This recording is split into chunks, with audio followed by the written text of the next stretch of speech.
Bom dia, irmãos. É um prazer grande a gente estar aqui para pregar a palavra de Deus. Eu quero, antes de tudo, começar com um tempo de oração, para que Deus cuide desse nosso momento aqui. Grandioso Deus, todo-poderoso Pai, queremos louvar a Ti pela Tua palavra que nos permite, a qual o Senhor nos permite estudar e aprender dela, Senhor, e mais do que isso, o Senhor nos transforma através dela.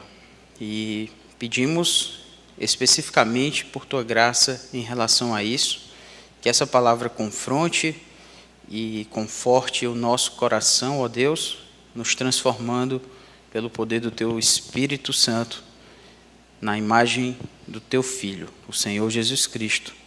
É no nome dele que nós oramos a Ti, ó Deus, em clamor e em temor, Senhor.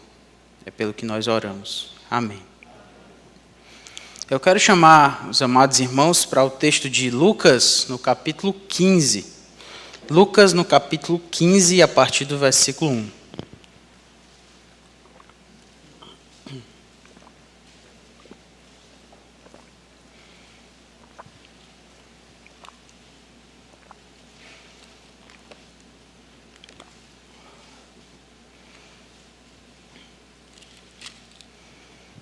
Lucas 15, versículo 1, assim diz a palavra do Senhor. Aproximavam-se de Jesus todos os publicanos e pecadores para o ouvir, e murmuravam os fariseus e os escribas, dizendo: Este recebe pecadores e come com eles. Eu quero que a gente pare aqui antes de a gente prosseguir no texto, que vai ser um texto muito conhecido nosso, certamente você já ouviu essa história, mas essa história ela só pode ser entendida a partir desses dois versículos que nós acabamos de ler. Nós vamos falar sobre a parábola conhecida como parábola do filho pródigo, e a gente vai até perceber que esse nome, filho pródigo, talvez não seja a melhor descrição para essa parábola, mas a gente vai depois falar sobre isso. Estou falando isso aqui para vocês terem um pouquinho de curiosidade e ficarem comigo até o final, certo? Esses dois versículos, eles dizem algo muito importante para nós dentro dessa parábola, porque ele fala de alguns grupos, mas esses grupos eles podem ser divididos em dois principais. O grupo do versículo 1, que diz que são os publicanos e pecadores. Esses publicanos e pecadores, eles estão fazendo algo dentro desse texto aqui. Como você pode ver, está dizendo o texto que eles estão se aproximando de Jesus. E ainda diz mais algo sobre eles. Além de eles estarem se aproximando de Jesus, isso não quer dizer nada em si, mas diz que eles estavam se aproximando para o ouvir. É importante, às vezes a gente lê alguns termos na Escritura e eles não nos chamam a atenção como deveriam chamar.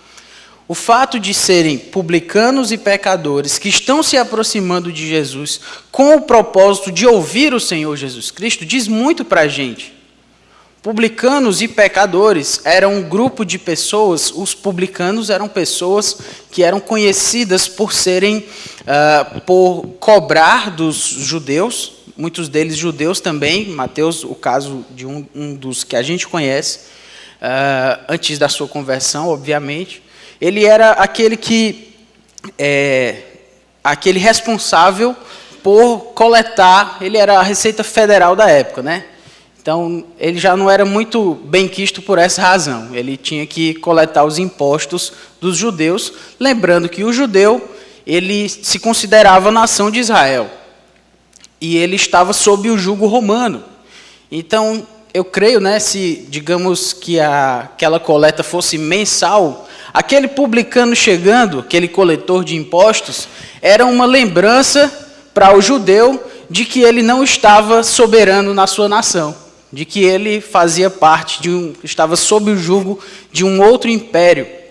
Isso devia ser intragável, assim, difícil demais de engolir para o judeu. para piorar ainda, era um outro judeu que estava fazendo isso com ele. Então, esse publicano aí não deveria ser alguém muito bem quisto assim, pelos judeus. E para piorar a situação ainda mais, esses publicanos eram conhecidos também por, além de coletarem os impostos, eles faziam uma coisa que hoje não existe mais, né? Que é quando eles coletavam esse dinheiro que dizia respeito ao governo, eles tiravam uma parte para eles. Assim, né? Como se diz, né? De uma forma assim bem escusa, bem... Coisa que não existe mais hoje, né? As pessoas pegarem o dinheiro público e usarem para o benefício próprio, né? Mas esses publicanos faziam isso. Então, não era um grupo muito bem respeitado e aceito entre os judeus. E do outro lado, quer dizer, ainda dentro desse grupo maior que eu falei do versículo 1, estão os pecadores. Pecadores, pessoas que eram conhecidas por serem a parte mais, digamos assim, mais execrável da sociedade em termos de comportamento. Pessoas que você não gostaria de ver andando muito perto de você. Seria o que os mais jovens chamariam aí do povo mais underground, né? O pessoal que talvez hoje seriam a comunidade LGBT, pessoas que não tem muito respeito das pessoas mais moralistas, vou colocar dessa forma, ou das pessoas mais religiosas nesse sentido, uma comunidade de pessoas que talvez andasse por aí com muitas tatuagens e piercings onde você mal possa imaginar onde se possa ter. Pois é, era esse grupo de pessoas que estavam andando ali com Jesus, se a gente for contextualizar. Grupo de pessoas com as quais Jesus falava e algumas vezes até almoçava e jantava com eles, nesse sentido. Era esse grupo, o versículo 1 é esse grupo aí. O grupo de publicanos e pecadores. No versículo 2, também fala de um outro grupo, fazendo uma outra coisa. Murmuravam os fariseus e os escribas, dizendo: este recebe pecadores e come com eles. O grupo, ou os grupos do versículo 2, são fariseus e escribas. O fariseu, dentro daquela época, era o grupo de pessoas que talvez você pensaria em termos de paradigma, era o grupo que era o paradigma religioso. Ser fariseu era ser o mais religioso que você poderia ser. Não tinha como ser mais religioso do que um fariseu. Seria mais ou menos isso. Quando o apóstolo Paulo vai trazer o seu currículo, vamos dizer assim, dizendo tudo aquilo que ele era e como ele se considerava antes da sua conversão, né? Então ele diz que um dos elementos que ele diz que ele era da tribo de Benjamim e que ele era fariseu. E isso era algo que chamava muita atenção no currículo de alguém em termos religiosos. Só que o apóstolo Paulo diz que considerou tudo isso como refúgio para ganhar a Cristo. Mas, no caso, o argumento de Paulo era dizer que aquilo valia muito para o judeu. Então, ser um fariseu era ser alguém muito respeitado. E, da mesma forma, um escriba, alguém que lidava diretamente com o Antigo Testamento, que estudava o Antigo Testamento, estudava a tradição do Antigo Testamento, estudava os comentários, as tradições orais, era um estudioso bíblico, um teólogo, digamos assim, e é esse grupo aí do versículo 2. Fariseus, extremamente religiosos, não só necessariamente no mau sentido, muitas pessoas eram sérias, queriam buscar a Deus, e eram assim fariseus, e escribas, teólogos, estudiosos, religiosos, na sua característica maior. São esses dois grupos dos quais nós estamos falando aí. O grupo do versículo 1 e o grupo do versículo 2. Com esses dois grupos em mente, vamos para o versículo 11. Continuou, 2 pontos. Deixa eu só parar aqui. Jesus falou 2 parábolas, como a gente não tem, preciso prosseguir aqui. Jesus falou 2 parábolas antes da parábola conhecida como parábola do filho pródigo, a parábola da ovelha perdida e da dracma perdida. As duas parábolas falando da alegria de alguém que encontrou algo que estava perdido. No caso, o pastor que encontrou a ovelha perdida e a mulher que encontrou a dracma, né, uma moeda perdida. E agora ele vai falar do filho perdido, digamos assim. E por isso o versículo 11 começa com continuou. Jesus vai contar agora mais uma história, a terceira história dessa sequência, e lembre-se dos dois grupos que nós falamos. Versículo 11 prossegue. Certo homem tinha 2 filhos. Vou parar de novo. Quantos filhos o homem tinha? 2. A gente, no versículo 1 e no versículo 2, a gente agrupou também em 2 grupos, certo? Pense nisso no decorrer do texto. Versículo 12. O mais moço deles disse ao pai: Pai, dá-me a parte dos bens que me cabe. E ele lhes repartiu os haveres. Passados não muitos dias, o filho mais moço, ajuntando tudo que era seu, partiu para uma terra distante e lá dissipou todos os seus bens, vivendo dissolutamente. Depois de ter consumido tudo, sobreveio àquele país uma grande fome e ele começou a passar necessidade.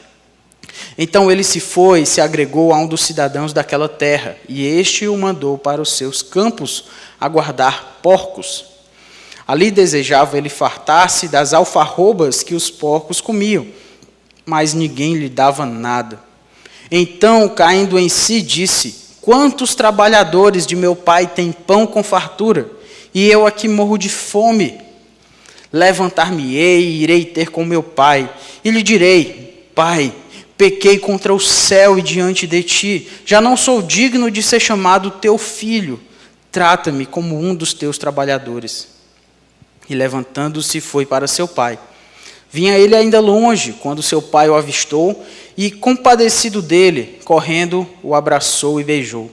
E o filho lhe disse: Pai, pequei contra o céu e diante de ti, já não sou digno de ser chamado teu filho. O pai, porém, disse aos seus servos: Trazei depressa a melhor roupa, vestiu, ponde-lhe um anel no dedo e sandálias nos pés. Trazei também e matai o novilho cevado. Comamos e regozijemo-nos, porque este meu filho estava morto e reviveu, estava perdido e foi achado. E começaram a regozijar-se.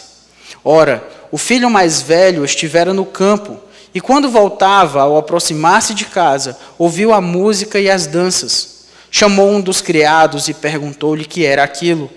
E ele informou: Veio teu irmão, e teu pai mandou matar o novilho cevado, porque o recuperou com saúde. Ele se indignou e não queria entrar. Saindo, porém, o pai procurava conciliá-lo. Mas ele respondeu a seu pai: Há tantos anos que te sirvo, sem jamais transgredir uma ordem tua, e nunca me deste um cabrito sequer para alegrar-me com os meus amigos. Vindo, porém, esse teu filho, que desperdiçou os teus bens com meretrizes, tu mandaste matar para ele o novilho cevado? Então lhe respondeu o pai: Meu filho, tu sempre estás comigo.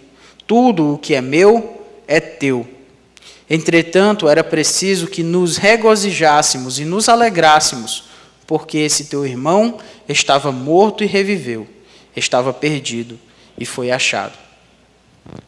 Bom, irmãos, essa história tão conhecida de nós, ela fala basicamente de um pai perdoador, como a gente pode perceber muito bem. Mas existem alguns detalhes dentro dessa parábola que fazem a gente entender ainda mais forte esse caráter desse pai perdoador e daqueles 2 grupos que a gente falou no início. Quando ele fala no versículo 12 que o mais moço diz ao pai: me dá os bens que me cabe. Esse filho mais novo tinha por direito de lei ter mais ou menos 1/3 daquilo da herança do seu pai. Ele era o filho mais novo, o primogênito tinha mais do que o mais novo, essa era a lei do Antigo Testamento, mas ele pede ao pai aquilo que lhe cabe. E algumas pessoas costumam dizer que era como se ele dissesse para o pai dele que ele queria que o pai dele morresse. Mas, na verdade, isso poderia caracterizar uma atitude de ódio, né? Uma atitude de querer que o outro morra e tudo isso.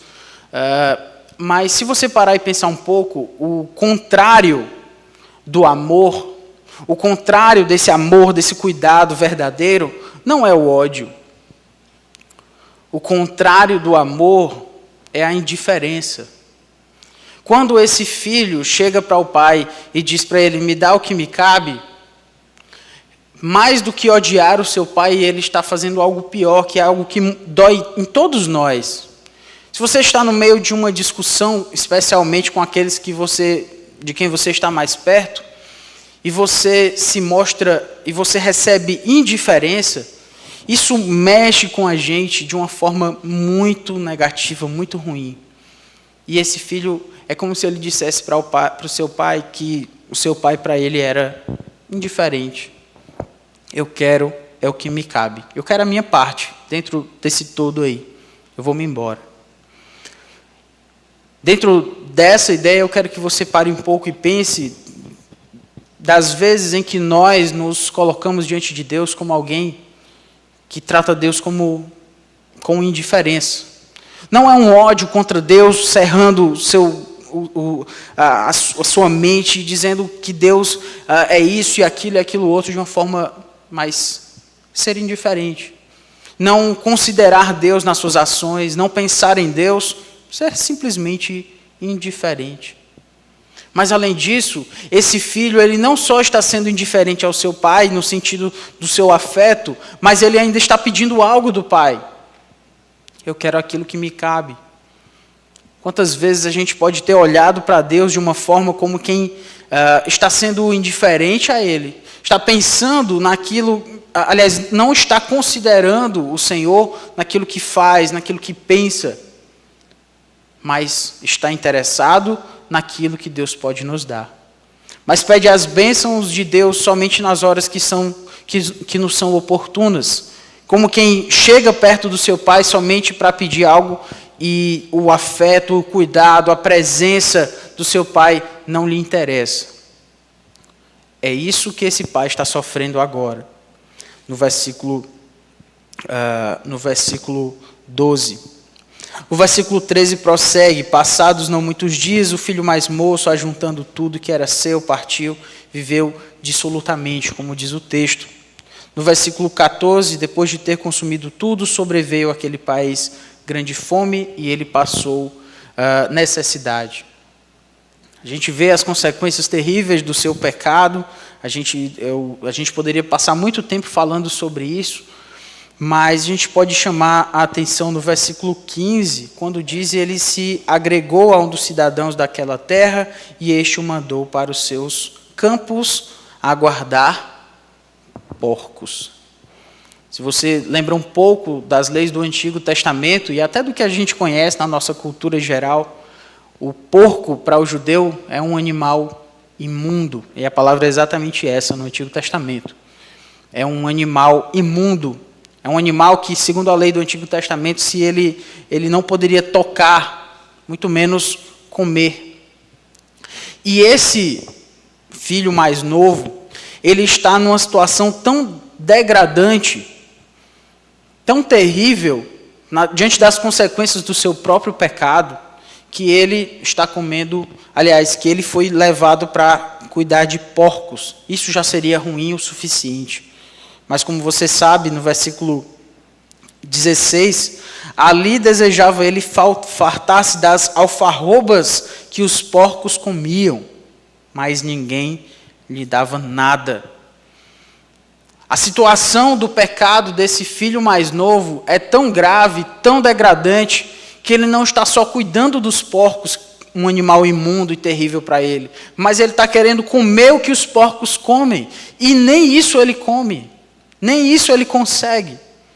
As consequências de um pecado terrível vão se mostrando na vida dele. E ele, que tinha tantas coisas tão boas, era tão privilegiado, como ele mesmo vai lembrar, no versículo 17, ele caindo em si. Eu fico pensando, poxa, ele passou tanto tempo até cair em si, precisou de tanto tempo assim. Será que já de primeira ele não poderia já pensar, quando ele chegou diante daqueles porcos, e pensar, mas de lá com o meu pai, na casa do meu pai, tudo era diferente. Mas parece que ele ainda tentou comer ali do que os porcos comiam e não conseguiu. E aí ele caiu em si. Ele lembrou que o seu pai, que lá na casa do seu pai tinha muita fartura e ele estava morrendo de fome. Aquele filho mais novo, aquele filho perdido, se vê numa situação terrível de pecado. Mas no versículo 18 ele diz: eu vou me levantar, vou ter com meu pai e vou dizer: pai, eu pequei contra o céu e diante de ti.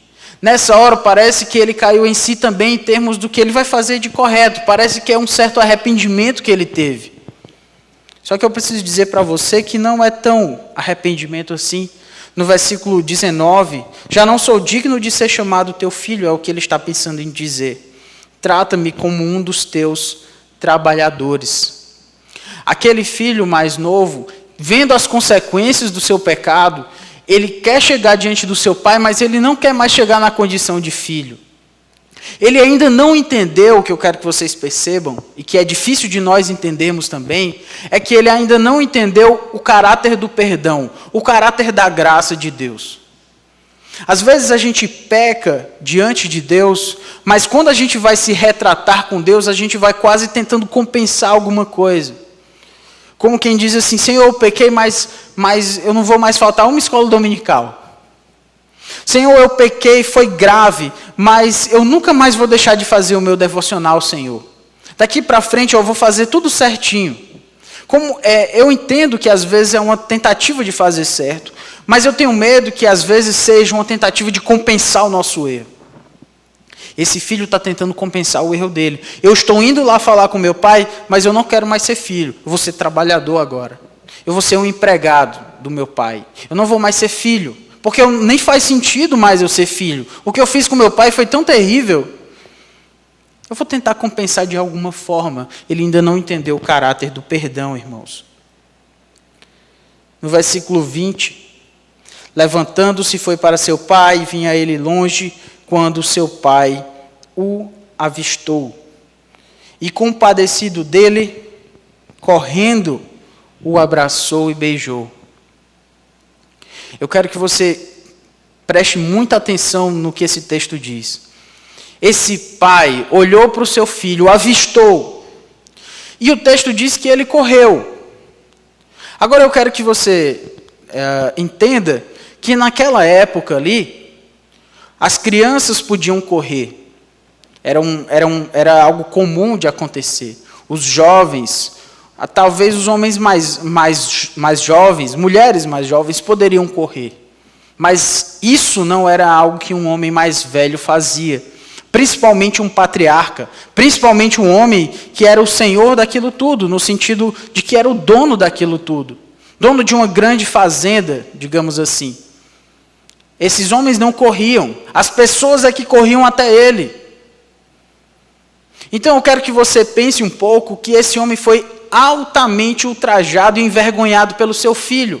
E nessa hora ele esquece todo o status da sociedade, o status quo, tudo aquilo que as pessoas têm em relação às suas expectativas sociais sobre ele. Ele só consegue ver o seu próprio filho e chega para o seu próprio filho, correndo. Abraça o seu filho. Originalmente o texto diz que é como se ele estivesse abraçando o pescoço do filho. Somente abraçar já faria a gente entender, mas o autor bíblico está chamando a atenção da gente para uma proximidade que a gente não consegue entender, no sentido de que esse pai, ele está se envergonhando junto com o filho. E o perdão, irmãos, de Deus, ele é isso. É Deus dividir a sua vergonha conosco. Um dia eu ouvi alguém falando que o perdão é dividir a vergonha. E nunca mais eu esqueci disso. Porque eu acredito que essa pessoa que falou isso, ela entendeu o caráter mais profundo do perdão. Esse pai, ele foi envergonhado e ele dividiu a vergonha junto com o seu filho. Ele poderia ficar lá no seu lugar e ver o seu filho chegando e perceber, ele realmente tem que se humilhar agora. Ele falhou contra mim. Agora é hora de todo mundo ver que o jogo virou. Todo mundo vai ver agora que as coisas são diferentes e eu vou ficar aqui esperando e ele vai chegar até mim. Mas o pai não está pensando nisso. Ele só está pensando no seu próprio filho que chegou. O perdão de Deus, irmãos, o que eu quero que vocês percebam, é que o perdão de Deus, ele é algo ultrajante para nós. É algo difícil de aceitar. É difícil de aceitar porque ele é desproporcional. O perdão de Deus não é algo que a gente pode retribuir. Não é algo que a gente pode dar de volta para Deus. O perdão de Deus, a graça de Deus, ela nos constrange. Ela nos deixa envergonhado. Como quem pensa assim, eu não tenho o que fazer, eu só tenho que receber essa graça de Deus e viver para Ele, mas não como quem vai entregar de volta alguma coisa, como quem vai pagar de volta, porque o filho não vai pagar de volta ao seu pai, ele é filho, ele não é empregado do seu pai, a sua característica é de filho, ele foi longe, ele alcançou as piores consequências do seu pecado, mas ele ainda é filho, está voltando para o seu pai. E o seu pai abraça e beija o seu filho. É interessante que o filho, parece que ele ainda não entendeu. Ele fala aquilo que ele tinha ensaiado. No versículo 21, Pai, pequei contra o céu e diante de ti, já não sou digno de ser chamado o teu filho. Versículo 22, o pai, porém, disse aos seus servos, trazei depressa a melhor roupa, vestiu, ponde-lhe um anel no dedo e sandálias nos pés. Trazei também e matai o novilho cevado. Preste atenção no novilho, que ele é importante. Comamos e regozijemo-nos, porque este meu filho estava morto e reviveu. Estava perdido e foi achado. E começaram a regozijar-se. Eu disse que o perdão de Deus, ele é constrangedor. A graça de Deus, ela é desproporcional a nós mesmos. Esse pai não somente mostrou que estava dividindo a vergonha com o seu filho, recebendo o seu filho. Ele diz, tragam aí um novilho cevado, eu quero festejar com esse meu filho. Coloque um anel no dedo dele. O anel era uma característica de que ele fazia parte da família.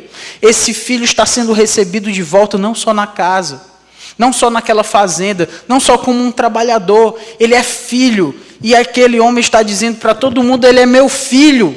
Ele não deixou de ser meu filho. Eu estou recebendo ele aqui.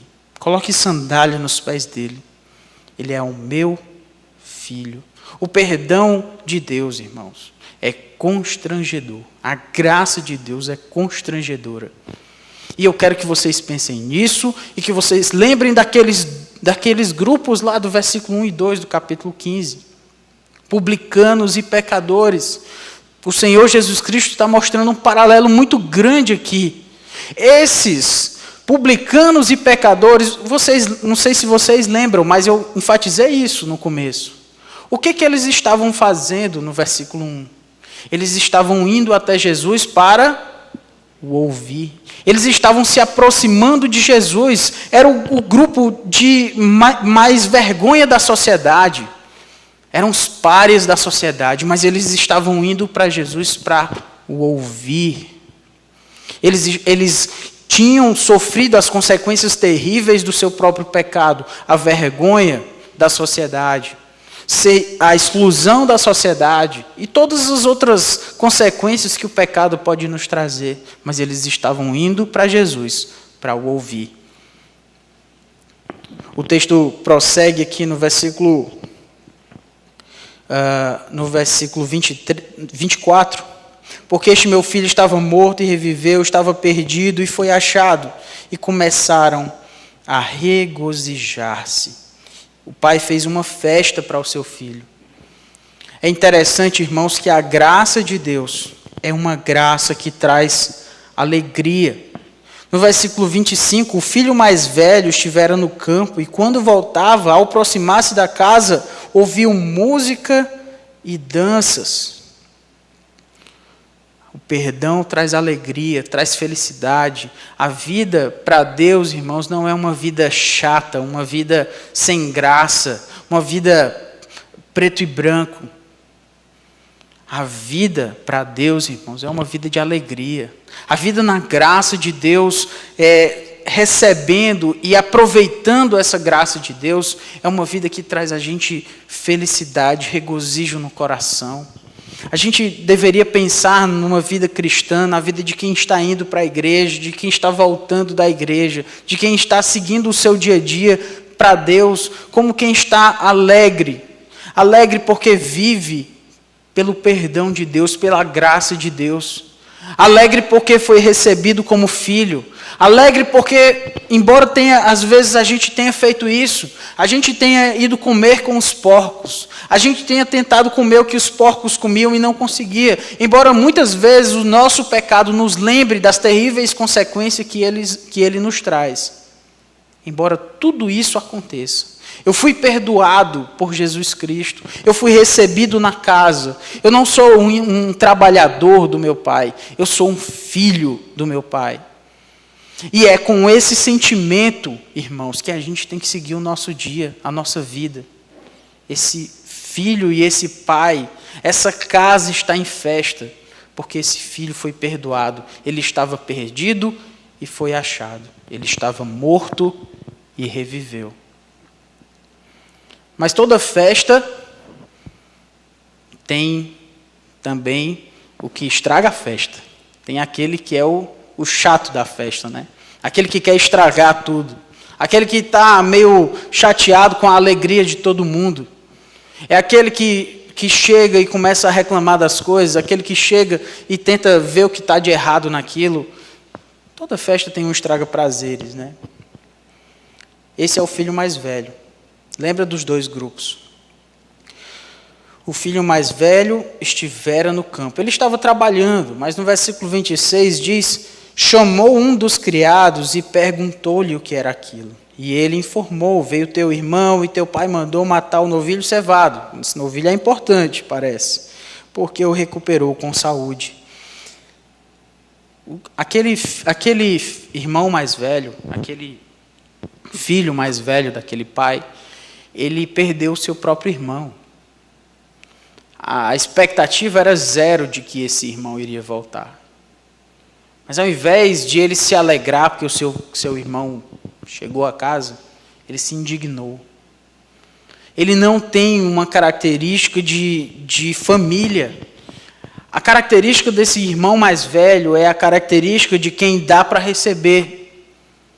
E você vai perceber isso quando ele diz, e não queria entrar na festa. Saindo, porém, o pai procurava conciliá-lo, versículo 29, mas ele respondeu a seu pai: há tantos anos que te sirvo sem jamais transgredir uma ordem tua, e nunca me deste um cabrito sequer para alegrar-me com os meus amigos. Vindo, porém, esse teu filho que desperdiçou os teus bens com meretrizes, tu mandaste matar para ele o novilho cevado. Esse homem, acho que ele gostava de um churrasco, né? Mas um churrasco que não foi dado da forma correta na cabeça dele. É um novilho cevado. Ele foi falar 3 vezes, né? O pessoal estava preocupado com esse boi aí, né? Mas ele diz: olha, eu não consigo entender. O Senhor deu tudo para ele, mas ele desperdiçou. E eu estou servindo aqui. E o Senhor nunca me deu um cabrito, eu estou aqui te servindo. E ele diz mais.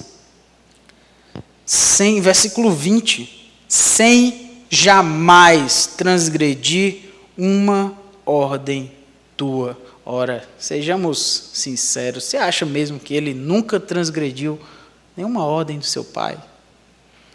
Mas o senso de justiça dele é tão profundo, tão arraigado, um senso de autojustiça, de que ele se considera mais muito superior a esse filho mais novo.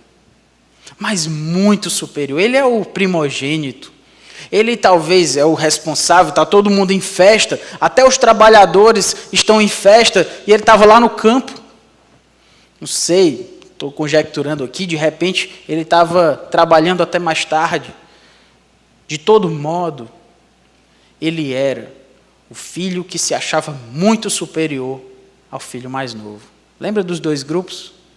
O segundo grupo era um grupo de fariseus e escribas. Um grupo que se achava muito superior em termos de espiritualidade, religiosidade. Sabe por que eles se consideravam assim? Porque eles olhavam para Jesus e eles estavam reclamando que Jesus recebe pecadores e come com eles. Um homem como Jesus não deveria receber gente tão pecadora desse jeito. Gente tão pare da sociedade desse jeito. Gente que a gente não consegue nem comer junto com eles. Pois esse é o pessoal com quem Jesus comia. Esse filho mais velho, ele se acha muito superior. No versículo 31, então lhe respondeu o pai: meu filho, tu sempre estás comigo. Tudo que é meu é teu. Lembra que eu falei que essa parábola, conhecida como parábola do filho pródigo ou do filho perdido, esse título não é talvez apropriado exatamente para essa parábola, porque essa parábola ela não fala de um filho perdido, ela fala de 2 filhos perdidos. Um filho que está perdido porque escolheu desobedecer diretamente ao seu pai e foi longe, muito longe com seu pecado. Mas também fala de um outro filho perdido. Mas era um filho perdido que estava dentro de casa. Um filho perdido que se achava superior em justiça. Um filho perdido que se achava muito responsável, que se achava muito correto de nunca ter transgredido uma lei dentro da sua própria casa. Um filho perdido que achava que a sua posição como filho dependia daquilo que ele fazia para o seu pai.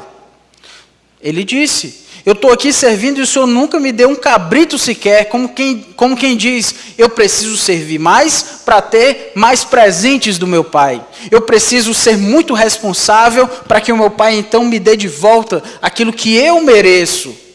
E às vezes a gente faz exatamente assim com Deus. Talvez você não se considere o primeiro filho perdido, mas talvez, eu quero chamar sua atenção muito fortemente agora, talvez você e eu muitas vezes ajamos como um filho mais velho, que também estava perdido, que acha que Deus tem alguma obrigação de nos dar alguma coisa, porque a gente faz o nosso devocional em dias, porque a gente vem para a igreja todos os cultos, porque a gente tenta viver uma vida para Deus, então Deus deveria me abençoar. Deus deveria me dar alguma coisa em troca. Talvez a gente não fale exatamente assim, mas esse às vezes é o sentimento que vem no nosso coração. E esse filho mais velho, ele também está perdido, porque ele também não entendeu a graça de Deus. Ele também não entendeu que ele precisa de perdão, tanto quanto o filho mais novo. De que esse sentimento de superioridade só afasta ele do seu próprio pai. No versículo 32, entretanto, era preciso que nos regozijássemos e nos alegrássemos, porque esse teu irmão estava morto e reviveu, estava perdido e foi achado. Os 2 filhos perdidos, os 2 filhos pródigos. Um desobedeceu a Deus diretamente, o outro desobedeceu ao seu pai também, mas de uma forma mais sutil, digamos assim. Mas os 2 perdidos. E eu quero concluir aqui e fazendo com que a gente lembre de que a posição do filho mais velho não é pior do que a posição do filho mais novo, a posição do filho mais novo não é pior do que a posição do filho mais velho.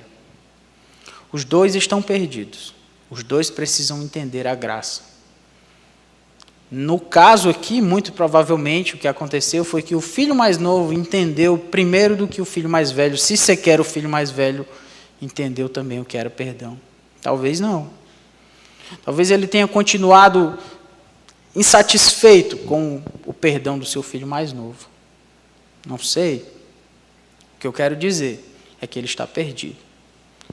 Que se nós chegarmos a Deus com esse senso de justiça, de que nós somos superiores a essas pessoas que andam por aí sem Deus, a essas pessoas que aparecem na TV, que aparecem no nosso feed de notícias, pessoas que vivem totalmente uma vida longe de Deus, se a gente se achar um pouquinho superior a elas, a gente já está com um coração do filho mais velho. O filho mais novo precisava entender a graça, e o filho mais velho também. E que Deus nos ajude a entender a graça, que é uma graça constrangedora, é uma graça ultrajante para o nosso senso de justiça, e de que nós precisamos é de viver pela graça, porque o nosso pecado, por maior que ele seja, por mais grave que ele traga, que ele seja em suas consequências que serão trazidas para a nossa vida, ainda assim, chegando até a casa do Pai, nós seremos recebidos como filhos, porque o Senhor Jesus Cristo pagou um preço da vergonha, dividiu a vergonha conosco, na verdade, mais do que isso, né? Ele tomou a vergonha para si, morreu naquela cruz e ressuscitou. Por essa razão, nós podemos ser recebidos como filhos. Que a sua semana seja uma semana de filho que foi recebido pelo seu Pai, que entendeu a graça e foi perdoado. Nosso Deus, pedimos a Ti por Tua graça, que o Senhor nos ajude a entender que esses dois filhos estavam perdidos, mas que um foi perdoado. Ó Deus, que o Senhor nos ajude a entender Tua graça, Senhor, e receber essa Tua graça, e nunca queiramos retribuir essa graça em justiça própria, ó Deus, de alguma forma, como se fôssemos compensar alguma coisa diante de Ti. Que a nossa vida de obediência a Ti seja uma vida de simples gratidão e da nossa própria identidade de filhos Teus, e somente isso.